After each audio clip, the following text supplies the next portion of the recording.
नमस्कार, मैं हूँ लीला। स्वागत है आपका हमारे चैनल में। आज मैं बात करूंगी सोमवती अमावस्या व्रत और वटसावित्री व्रत और पशुपति व्रत।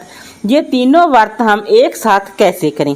देखिए दोस्तों, अगर आप ये तीनों व्रत करती आ रही हैं तो आपको तीनों व्रत करने चाहिए। अगर आप तीनों व्रतों के नियमों का पालन कर सकती हैं तो आप तीनों व्रत एक साथ जरूर करें।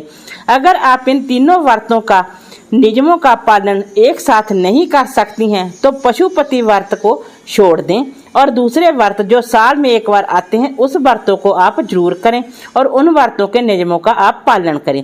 अगर आप पहली बार व्रतों की शुरुआत करना चाहती हैं तो आप किसी एक व्रत की शुरुआत तो कर सकती हैं, परंतु तीनों व्रतों की शुरुआत एक साथ ना करें तो ज्यादा अच्छा है। अगर आप तीनों व्रतों को छोड़ भी नहीं सकती और आप जरूर करना चाहती हैं और आप व्रत करती आ रही हैं तो इस बार एक साथ व्रत आ गए हैं तो आप जरूर व्रत करें और तीनों व्रतों का आप नियमों का पालन करें। अगर आप तीनों व्रत एक साथ कर रही हैं तो पूजा कैसे करें।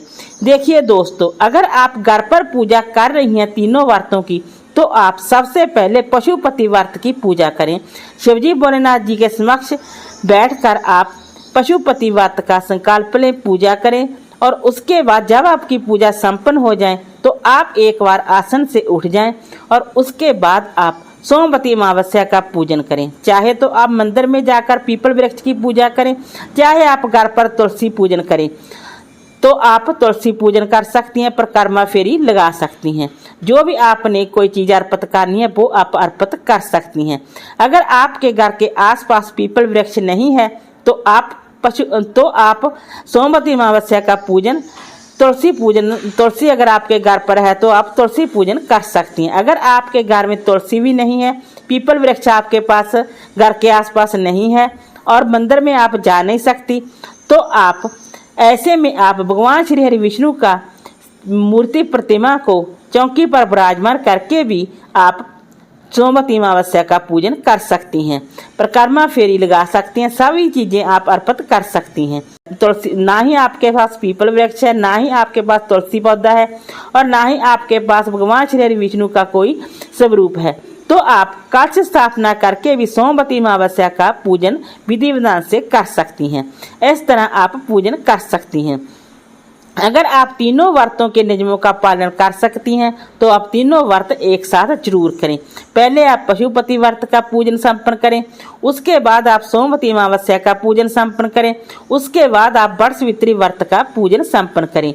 क्योंकि तीनों व्रत आप जब पूजन कर लेंगे तभी आप कुछ खा पी सकती हैं। देखिए दोस्तों, पशुपति व्रत में तो हम चाय पानी सुबह पी लेते हैं। इसी बार पशुपति व्रत के साथ वटसावित्री व्रत भी और सोमवती अमावस्या का व्रत भी है, इसलिए आप पूजा से पहले ना तो कुछ खाएं ना ही पिए। पूजा आप सुबह जल्दी कर लें, इसके बाद आप चाय पानी ले सकती हैं। अगर आपका व्रत है तो चाय पानी ले सकती हैं और शाम के समय भोजन ग्रहण कर सकती हैं। अगर आप भोजन ग्रहण करती हैं तो भोजन ग्रहण करें, अगर आप फलाहार ग्रहण करते हैं तो आप फलाहार ग्रहण करें, अगर आप नमक का भोजन करती हैं तो नमक का भोजन करें, अगर आप मीठा भोजन करती हैं तो मीठा भोजन करें। इसी तरह वटसावित्री व्रत का भी पूजन आप कुछ लोग आधे दिन का व्रत करते हैं, कुछ लोग पूरे दिन का व्रत करते हैं। आप अपने घर परिवार की सुविधा अनुसार चलें, अपने घर परिवार के नियमों अनुसार चलें। जिस तरह आपके घर परिवार में तीनों व्रतों को किया जाता है आप उसी प्रकार से कर सकती हैं और आप सभी नियमों का अगर पालन करती हैं तो आपको आपके व्रतों का फल जरूर मिलेगा। वीडियो अच्छा लगा हो तो लाइक कीजिए, शेयर कीजिए, सब्सक्राइब कीजिए। Thanks for watching this video.